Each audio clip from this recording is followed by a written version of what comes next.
Good afternoon. I'd like to welcome everyone to CBIA's latest webinar entitled Understanding Renewable Energy, which I think you'll find very informative. I'm Tom Guerra, and I lead CBIA Energy Connections, a program that has helped our members achieve savings and budget certainty on their electricity and gas expenses for 25 years. Today's webinar will cover sustainability and decarbonization, renewable energy credits, and battery storage solutions, both behind the meter and in front of the meter. Because our last webinar focused on solar, we'll only touch upon it briefly here. Also, if you have any questions, please put them in the Q&A section, and if we have time, we'll get to them at the end. So in terms of our presenters today, we have Lindsay Irving from CBIA's longtime partner, USource, who will kick us off addressing sustainability and decarbonization. Following Lindsay, Tommy Freeman from Kinsley Energy Systems will address behind-the-meter energy storage systems, and Corey Zucker, who will continue our discussion on battery storage, will focus on front-of-the-meter solutions, CT Green Bank incentives, and how batteries can support demand response programs. First up, I'd like to turn it over to Lindsay, who will address the question, what is decarbonization? Hi, everybody. I'm Lindsay, and it's really good to be here. So I'm just going to dive right in, take a step back for a second, and just answer the question, what is decarbonization? Just to level set with some of the terminology we'll be using throughout the rest of the presentation. So decarbonization as a term simply refers to the process of reducing the greenhouse gas emissions associated with an organization's operations. Mostly CO2 is what we're thinking about. Now, actually, I'm going to turn your attention to the right side of the slide really quickly. In business, an organization's emissions are categorized or grouped across 3 distinct scopes, which makes it easier for us to track and for companies to manage them. Scope 1 is your company's direct emissions. So to put it simply, these are the emissions from sources that your organization owns or directly controls, such as on-site infrastructure like burners, furnaces, chillers, those sorts of things, plus any vehicles that are owned and operated by the company. So you might see natural gas referenced a lot when you're thinking about Scope 1. It's categorized under Scope 1 because fuel is burned on site, typically in a furnace or boiler. Scope 2, which we'll be addressing for the most part today, are one part of your organization's indirect emissions. It's actually generally the easiest category to kind of wrap your head around because it's simply the emissions that come from the offsite generation of any purchased energy. So when we are talking about emissions from your electricity and those emissions that you can reduce with wind or solar, that is your Scope 2. So a lot of the solutions we'll be discussing here are specifically tied to Scope 2. Lastly is the other bucket of indirect emissions, what we call Scope 3. This is kind of your everything else category. So basically, all of the emissions associated with your value chain, so the members of your supply chain, as well as the end use of your products. And also all employee travel kind of also gets bucketed into Scope 3. So as you can imagine, this is kind of the hardest category to mitigate, and for certain companies can actually be the largest source of emissions. So just to give you kind of the intro to kind of how we think about emissions as we go deeper. On the left, we just have some ways that companies will choose to engage with decarbonization. Some key examples here are, of course, transitioning to renewable energy sources, as we'll discuss, upgrading existing infrastructure to be more efficient, switching to electric vehicles, electric heating and cooling, and other industrial processes, and then just kind of at a high level, engaging with more sustainable practices at your organization, like composting, recycling, turning the lights off when you leave the room, et cetera. So that's just a level set for the rest of the presentation. So we'll move on to the next topic here. So a little bit about myself and kind of what we do. So USource Energy, we are a fully owned subsidiary of NextEra Energy, which is the largest producer of wind and solar energy in the world. And we operate as NextEra's independent energy advisory arm. We have a long-term partnership, as Tom mentioned, with CBIA, helping member companies on kind of all of their energy procurement needs. My team, the Clean Energy Consulting Group, specifically focuses on helping organizations meet their sustainability goals with a specific emphasis on renewable energy procurement, to address those scope 2 emissions, as well as other kind of strategic energy management services.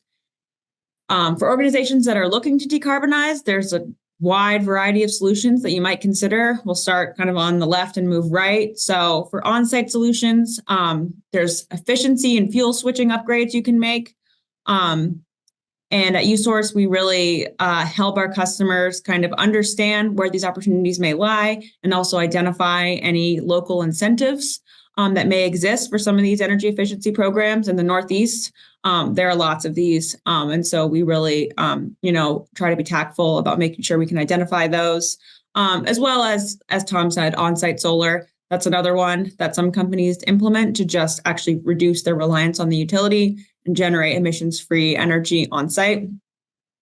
Then we have what we call off-site solutions, which is basically purchasing renewable energy from a project or projects located off-site. So in some cases, that energy can be directly delivered to you, like in a retail renewable energy agreement, and others function kind of more like an indirect financial transaction, like a virtual power purchase agreement or a community solar agreement. These are all programs that we have teams that are specifically dedicated to sourcing on behalf of our clients.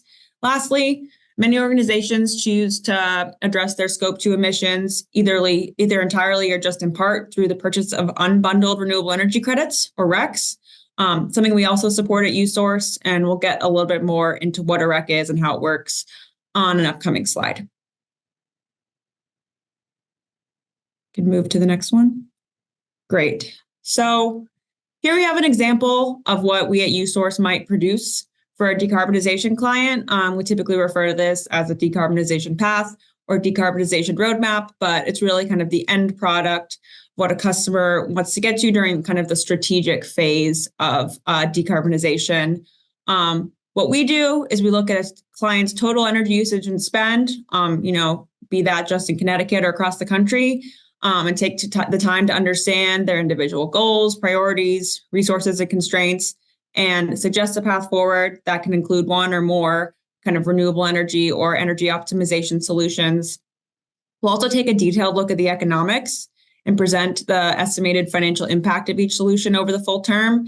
This can be in kind of whatever format the customer desires. We find that NPV a year is often what they want to see because that's the easiest for the financial folks to kind of wrap their minds around. And we also take a deep dive into all of the risks, both financial, environmental, and otherwise, to make sure the customer kind of understands all of that related to any solution that they may consider implementing. And we kind of deliver it in kind of a full package. And then, of course, we're always there to support on procurement and implementation as kind of, that's what we started as is an energy procurement advisor, and that's what we'll always be. So this example here just shows a hypothetical customer reducing its scope 1 and 2 by 50% between 2020 and 2025. But, we can kind of take any goal that your organization might have and run with it and help develop a path to get there.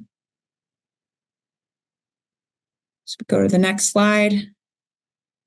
Okay, so I promise we get back to this.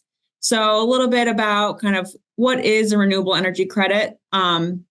This is really the key concept that customers need to wrap their heads around when they are thinking about how to reduce their scope 2 footprint. Essentially, what a REC is a tradable commodity that represents the clean energy attributes of renewable electricity. So whenever a solar farm or a wind farm located anywhere in the country generates a megawatt hour of electricity, it also creates one REC. Now, the REC itself is what enables an organization to claim renewable energy usage from that particular asset. Some customers will sign a contract that includes a certain amount of power generated from a project, as well as the associated RECs. In other cases, the customer, typically a utility, will just buy the power, and then a separate entity, typically a corporate customer who has a scope 2 goal that it needs to satisfy, will purchase the REC, we call unbundled from the power. These are transactions that we support all the time with our clients. It's obviously an imperfect system, but it's the best way we've devised to kind of avoid double counting, and it allows for a certain degree of transparency. Another key point here I want to highlight before we move to kind of the right side is that the value of a REC varies immensely in the US from market to market. In some states like Connecticut and the others in the Northeast, The states have actually mandated that utilities need to source a certain percentage of their electricity from renewables. And as a result, a renewable energy credit is immensely valuable in those markets because utilities want to buy them all up. For instance, a REC generated in any pool, which is New England, all the New England states, is currently trading for between 35 and $40 a REC per megawatt hour, whereas a REC from Texas is going to, run you from like $2 to $3 right now. So to bring it all kind of back to relevance for CBIA, Connecticut, as we know, is a deregulated electricity market, which means that end users can competitively source their power versus just defaulting to the utility. Historically, customers in Connecticut that have wanted to green up their operations have just had retailers bundle in RECs with their standard electricity purchase. And typically, those RECs have been sourced from the lower cost markets like Texas to keep costs down.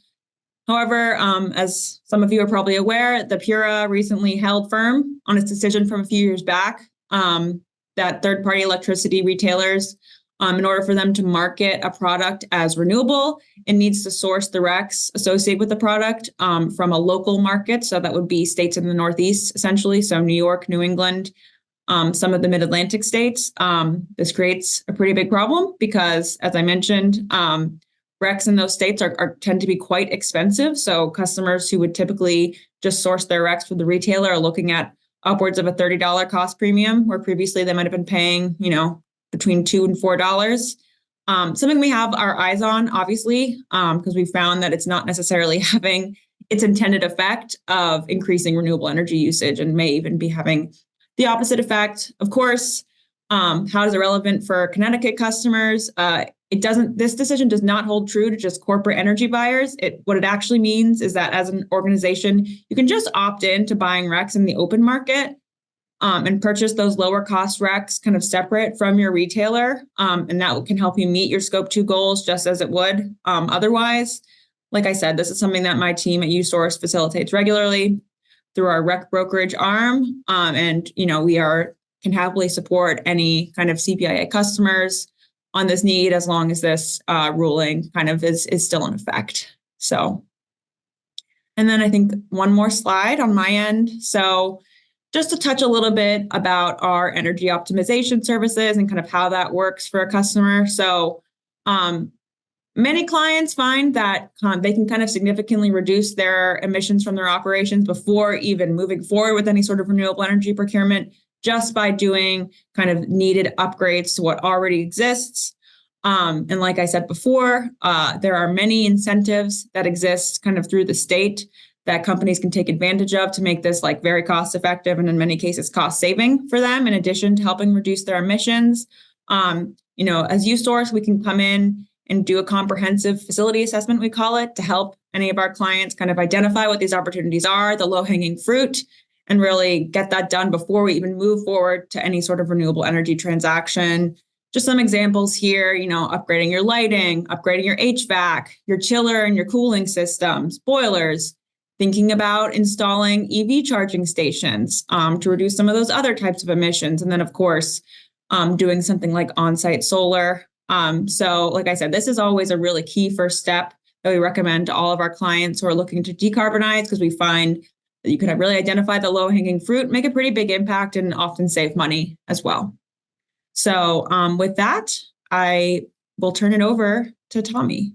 Great. Thanks so much, Lindsay. And for anybody who has specific questions, you can get in touch with me and I'll set up a meeting with Lindsay, who can kind of really take you through a decarbonization roadmap, as well as some of these REC issues as well.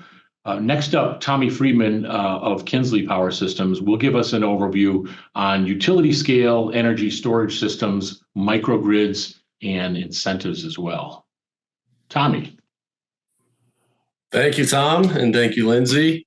Before we dive too far into what utility scale systems look like or any kind of battery project, I just kind of want to cover some key terms so that we understand how batteries work.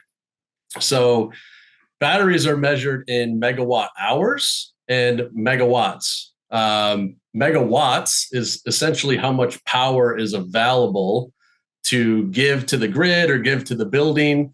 We can kind of think about that as like a garden hose might be 100 kilowatt power availability to a building or to the grid. And a fire hose might be a megawatt, which is 1,000 kilowatts.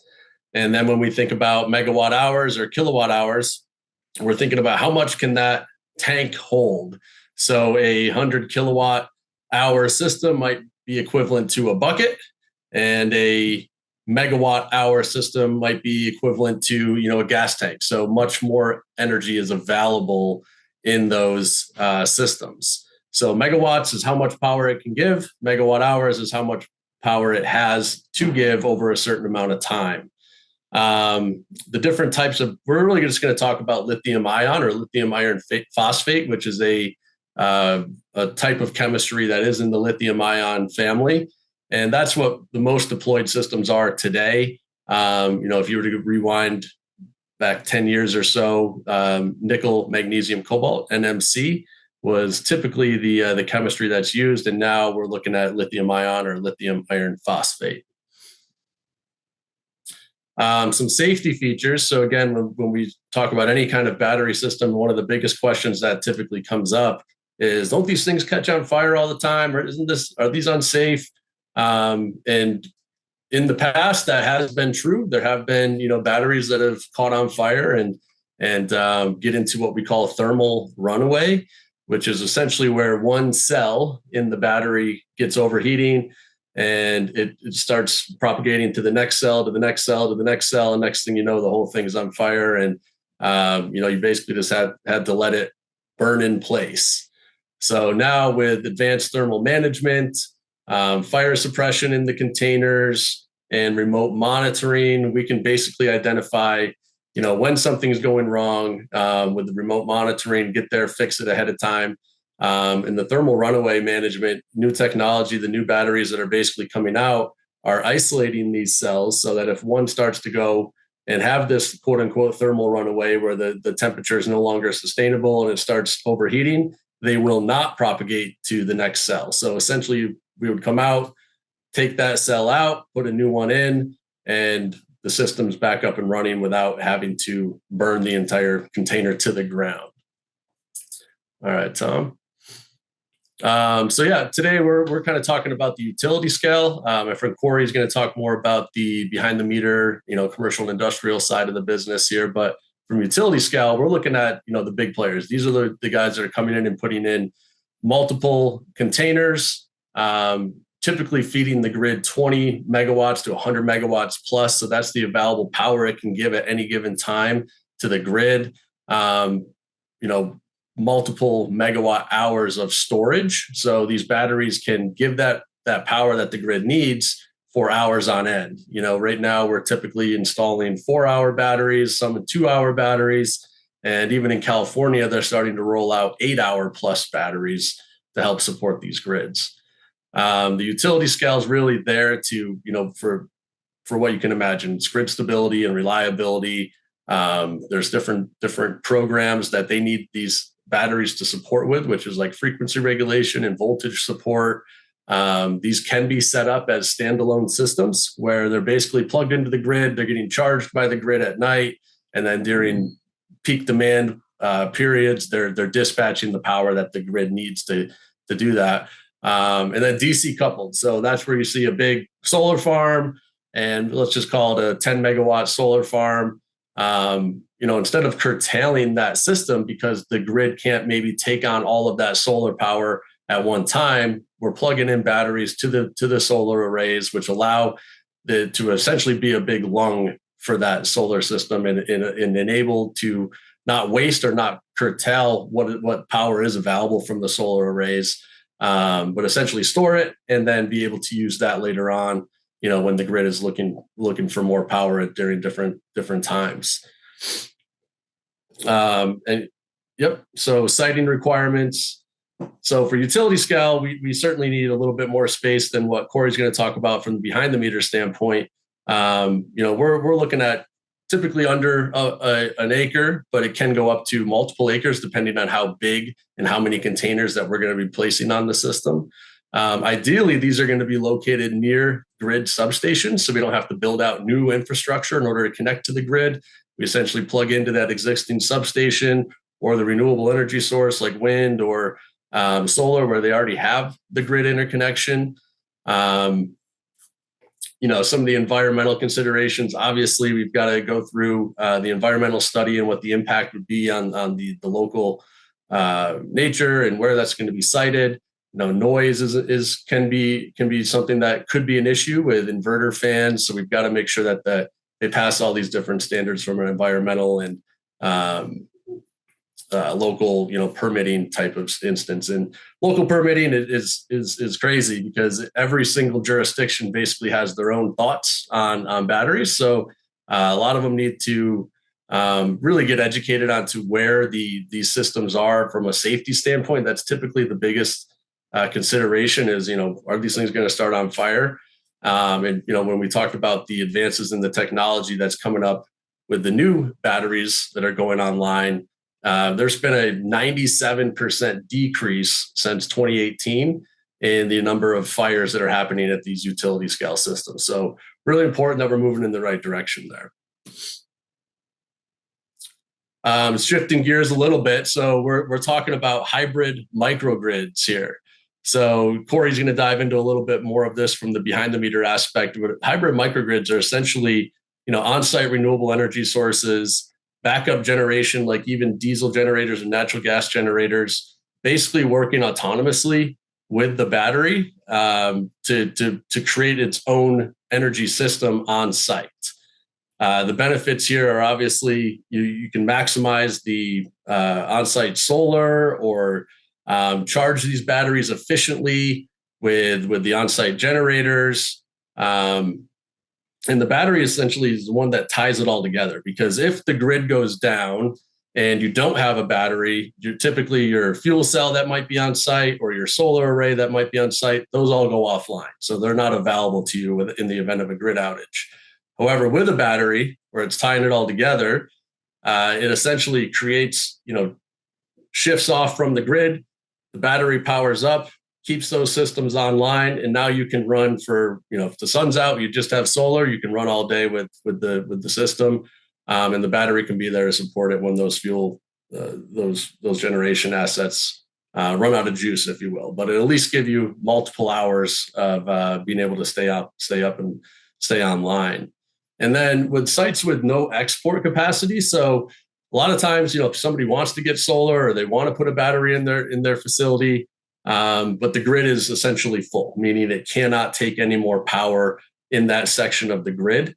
So if you wanted to go solar, you would essentially have to have a battery as part of this. And we're doing this for some of our current existing customers. They wanted to put solar on their roof, but they weren't able to get into the net metering program because there's essentially no more capacity that the grid could take. So if we plug in a battery, that creates its own little microgrid. And now they're not exporting any energy to the grid, but they're only pulling it from the grid when they need it, maybe at night, or weather dependent. So batteries are not just here for the resiliency aspect and sustainability aspect. There's absolutely a revenue stream that comes with these, and depending on what part of the pie you're on this graph, there's multiple revenue streams that you can participate in. So if it's just a front of the meter program, like a utility scale program, you're essentially going to be playing and getting revenue based off of when your battery discharges, how much value you're given to the grid at that point. And you can earn pretty significant revenue just by placing a battery, like even in your parking lot front of the meter, and participating in those grid services. If you have a on-site battery, where essentially we're talking about the hybrid microgrid situation, you've got local, on-site renewable energy optimization, demand response optimization. A lot of folks participate in the demand response programs now, where essentially you're running around and flipping breakers to lower the load. The batteries will essentially do that automatically without having to run around and do all of that within the facility, and enable you to have deeper demand response calls that you're being able to provide more value to the grid. So on top of demand savings, optimization of on-site resources, and participating in these different grid programs, the battery can essentially, pay for itself year over year just by adding value to the grid when needed, and also obviously on the customer side, which is where most of you folks will live, is how is this actually going to save me money, not necessarily earn me money, but participating in those deep demand calls. So a lot of savings that can be had with the battery projects. Great. Thanks so much, Tommy. And I will echo the fact that batteries have really revolutionized demand response programs, whereas before, large manufacturers were being called to curtail usage 4, 5, 6 times a summer, and it's very costly when that happens. Now the battery can back that up and make it really a seamless process. So thanks so much, Absolutely. Tommy. Finally, we have Corey here, Corey Zucker of Qcells, a longtime CBIA member and one of our trusted solar and battery consultants. Corey, I'm going to turn it over to you. Thanks, Tom. Just to kind of give a little background, Qcells, we are one of the country's largest commercial and industrial solar developers. Not only do we develop these types of projects, but our solar panel manufacturing facility down in Georgia is the largest domestic and #1 rated panel manufacturing plant in the country. Anyway, let's talk about, the state incentives and why all of this is happening in the first place, right? So, we all know what's going on in Connecticut, more businesses, more people, and obviously utilities are required to provide more and more energy to the grid, and especially true in like those 100-degree, summers, in August, right? So in order to lessen the demand on the grid, Connecticut Green Bank, working in conjunction with PURA and the utilities, have promoted ways to create incentives to entice businesses to incorporate battery energy storage, both for behind the meter as well as front of the meter. And a lot of the stuff that Tommy and Tom have both, I'm going to echo, but kind of get a little bit more detailed in it. All of this is to provide much needed relief to the grid's energy demand. Next slide, please. So first and foremost, let's talk about battery storage for behind the meter and peak shaving. And this is really one of the best ways in which companies can monetize battery storage, right? So think about, you get into, your plant, your business, 7 o'clock in the morning, you flip on all the lights, you turn on all the HVAC systems, you turn on all your machines, and you have this sudden surge, this demand of energy. You have to go out to the grid to get things up and running. Now, throughout the day, your energy requirements stay pretty level, but that real surge that comes in the very beginning, that is your peak demand, right? And you get charged that demand charge for having that energy available to you. With a battery, instead of going out to the grid, you actually turn to the battery to get things up and running. And in doing so, that lessens your peak demand. And the delta between that peak, previous peak to what your new peak is, that is your demand savings that can be attributed directly to the battery. Next slide. In addition, and to Tommy and Tom's point, the demand response. So companies have been asked to voluntarily power down at least, not 100%, but maybe 70, 80, sometimes even 90% of their power in order to allow the utilities to provide energy to the rest of the grid in their area. And that has historically been done manually, to Tommy's point, right? Running around and shutting off breakers.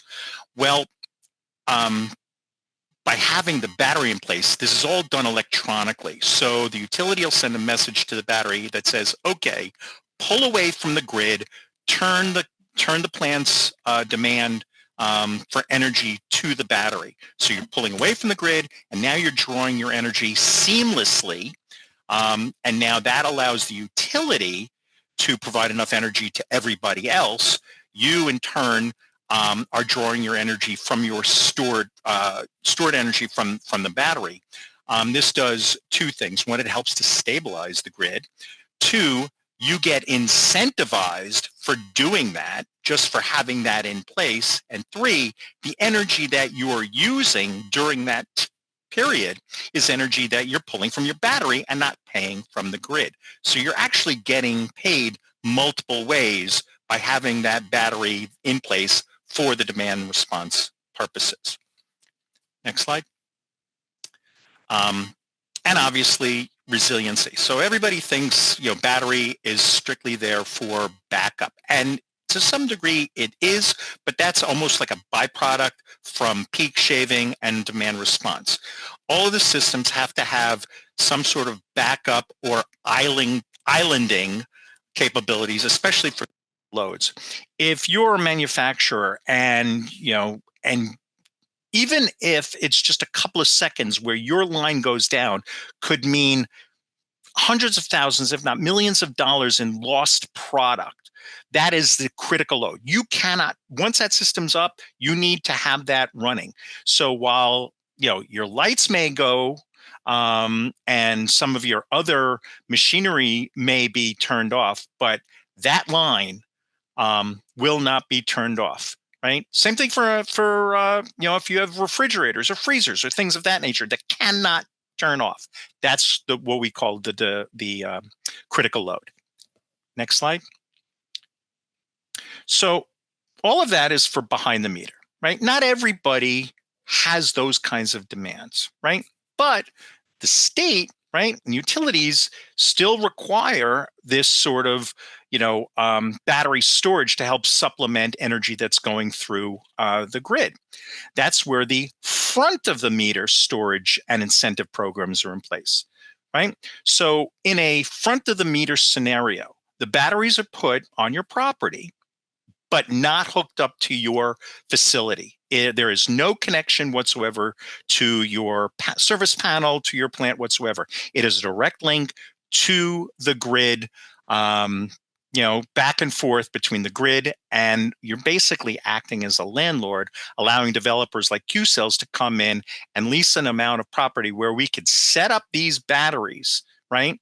And what happens is that they get charged from the grid at night, right? When demand is low, when rates are low, and they get discharged during the day, especially in those, peak periods like those hot, 100-degree, August, days where, Eversource and UI just can't provide enough energy to supply for everybody. This acts as supplemental energy to the grid. Next slide. So typically a developer like Qcells will talk to property owners that have space available that they're not using. We call this, a stranded asset. And typically what we are looking to do, in addition to like what Tommy's doing on the utility scale, we're looking more on the commercial industrial size. So these are significantly smaller, albeit not small, right? But we're not talking 100 megawatts. We're talking like an 8 megawatt, 32 megawatt. That's a 4-hour battery system. So what does that require? It only requires about 5,000 square feet, right? So if you talk about, a 50 by 100 or 25 parking spaces, it's not a lot of space. And these can be reconfigured to fit whatever area you have available. The other requirements needs to be close to the 3-phase power lines. We need to obviously be able to tap directly into the grid at the street. Has to be within close proximity to a fire hydrant. And even though all of the safety features that Tommy articulated, every municipality and the state is going to require that we have, better safe than sorry. Needs to be at least 100 feet from a commercial building and 300 feet from residential buildings. And for having that space available, typically what a developer like Qcells would do is we'd enter into a lease option agreement. And that'll last about 2 to 3 years, right? And during that time period, we'll do our due diligence. By signing that LOA, we'll pay a nominal amount of annual lease rate.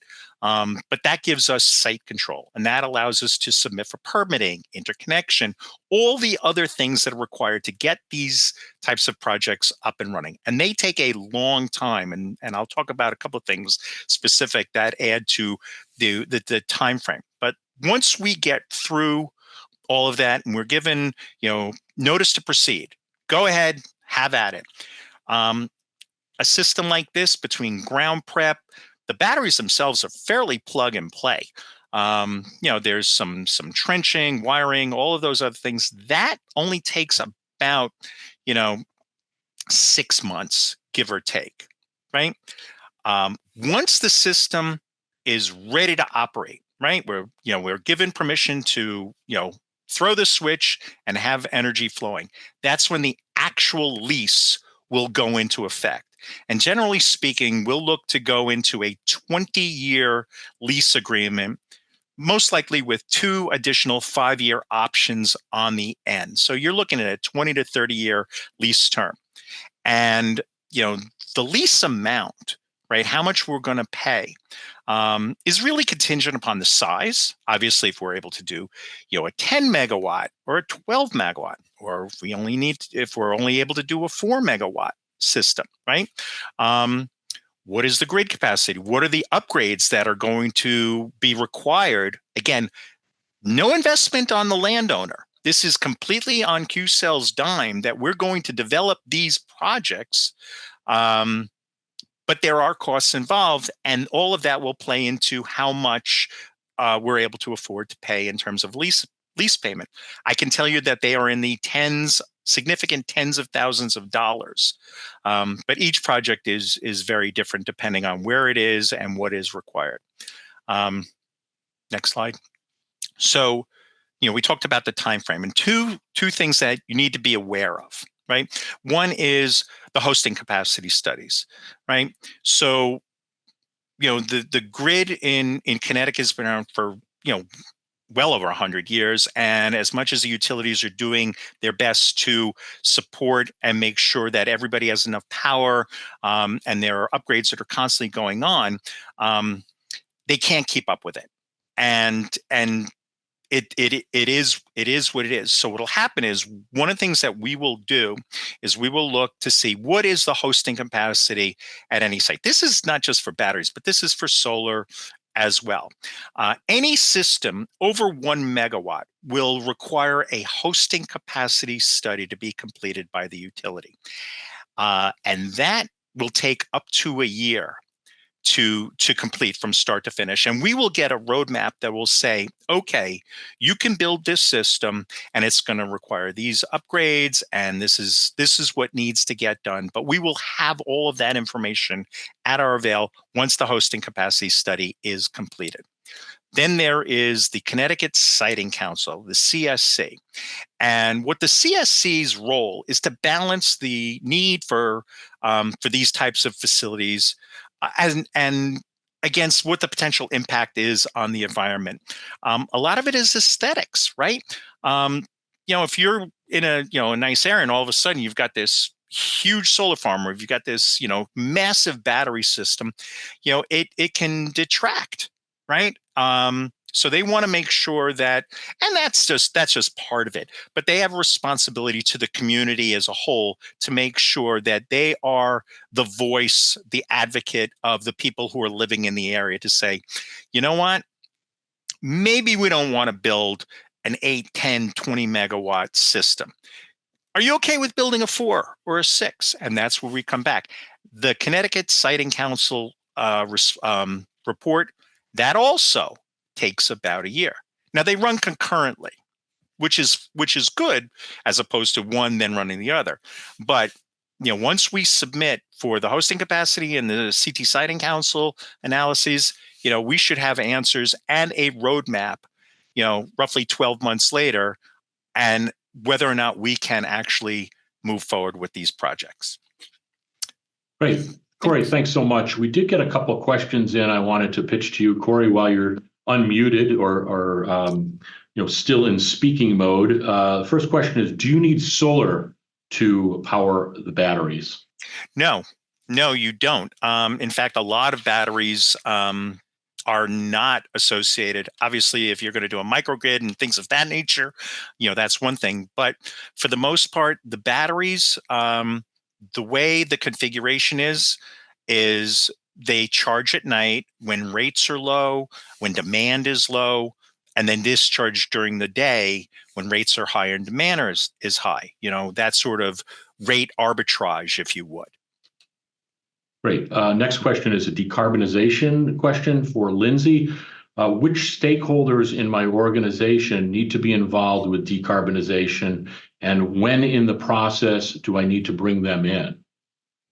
Yeah, so we always like to say, it's good to get as many people involved as you can from the jump, because they cannot tell you how many times we think we've come to a solution, and then, we have to meet with the board, and then we have to meet with the board again, and then we have to meet with the board a third time.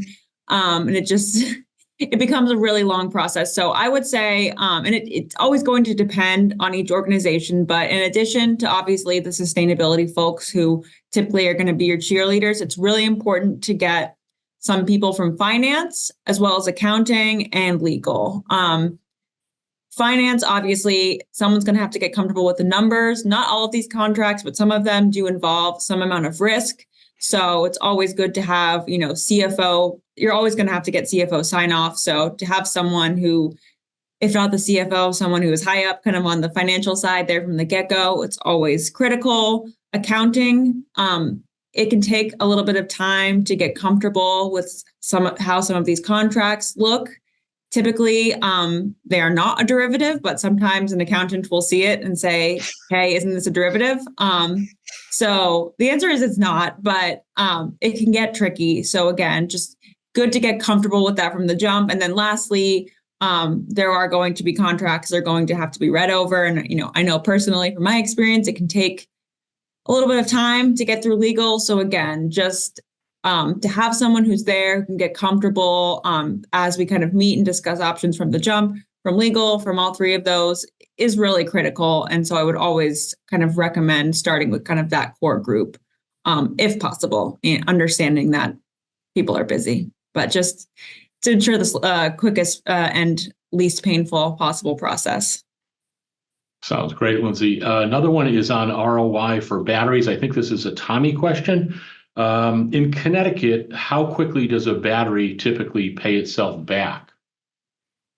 Yeah, it's a good question. I mean, it really depends on how you're going after and implementing that system, whether it's a capital expenditure where you're going to buy the battery and kind of look for an ROI, or similar to what Corey was mentioning earlier, if you work with a developer to essentially place a battery on site, that can be infinite return because there's no upfront expense to the customer. They're essentially getting a lease payment, to host the battery and getting some of that revenue share. But from a capital expenditure point, we're working with a group right now on a 3 megawatt project, and it's under 4 years when you can layer in some of the energy connected solutions or energy storage solutions program that Connecticut's offering, which is on hold right now, but should be opening back up in January. And that can be pretty significant, where they're putting in, I think it's $100 a kilowatt hour as an upfront incentive. And, certainly the revenues that come from the backside of it, the tax credits that are available, 30% tax credits still from the Fed. So you layer all those things in, you're looking at, sub 5-year simple payback, on a battery if you go that route. That's great. Another battery related question. I don't know if this is a Tommy or Corey, so both feel free to chime in. Do you see people wanting to buy batteries to take advantage of the tax credit directly, or do you only use the lease model? If customers are purchasing, does financing play a role?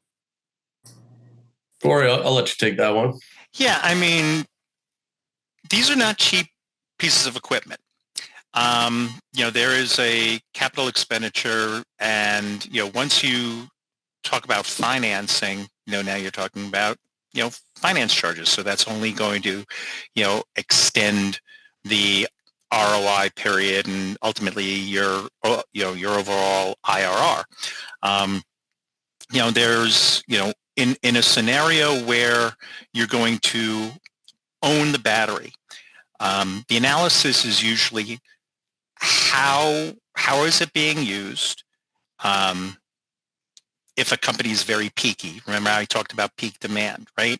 If you're getting banged for very high peak demand charges, and now you're able to shed a lot of that and bring it down that savings could be quite substantial. If you're not that peaky, it's going to take a longer time for the system to pay back. But when you couple your peak, and again, I'm talking specifically about behind the meter, when you take into account your peak, demand shave savings on top of the demand response incentives. I mean, both are great investment. It becomes a great investment when you start looking at the overall ROI. Great. A couple more questions. I think this is a Lindsay question. Is there a cap on the amount of RECs that can be sold? Where are the RECs sold? No, I mean, you can buy as many RECs as you need. I mean, in my experience, vendors actually will prefer doing kind of large deals to smaller ones, just obviously for economy of scales reasons. I mean, sometimes there's a minimum limit, but honestly, I've worked on REC transactions, big and small. The second part of the question, where are RECs sold? So, I mean, RECs can be generated anywhere. So when you're a US customer, basically the only rule is that you need to be buying RECs to cover your US loads that are generated in either the US or Canada, right? So you can be in Connecticut and saying, I want the cheapest possible RECs. You can purchase RECs that are from a Texas project, right? That's actually the most common kind of structure because Texas does not have a compliance market. So the RECs there are very cheap and solar and wind are very plentiful there. So, really just US or Canada can bought and sold kind of between any location. You can get kind of creative with it. So, and there's really no maximum size. I've seen some pretty large ones. So hopefully that answers the question there. Great. Thanks, Lindsay. I think this one's for me. As a nonprofit, I'm wondering if any of these evaluations for energy savings would be offered at no cost. Absolutely. Get in touch with me. CBIA provides a no-cost consultation for battery and solar. We can take a look at your facility, take a look at your usage, and make recommendations and present sort of a high-level ROI for you. Final question is another battery question. I think this might be a Tommy question. Would smaller scale batteries be an alternative to having a backup generator? I mean, potentially, it comes down to code. I think if you necessarily need a backup generator on site, but it certainly is a potential that you may never have to fire up your generator. If you have enough capacity stored and, potentially an on-site generation source like solar or a fuel cell, and you can keep those online, it could be a good alternative. However, I think, depending on the jurisdiction, if code requires you to have a backup generator, that might still be the case. Great. Well, we've run out of time here today, but I wanted to thank our panelists, Corey, Lindsay, and Tommy, and I also wanted to thank our attendees. I hope you found it informative. If you'd like to speak to any of these folks, feel free to get in touch with me. Here's my contact information at CBIA. Send me an email, give me a call, and I'd be happy to put you in touch. Also, keep us in mind for all of your energy needs. Thanks so much and have a great day. Thanks, Tom. Thanks.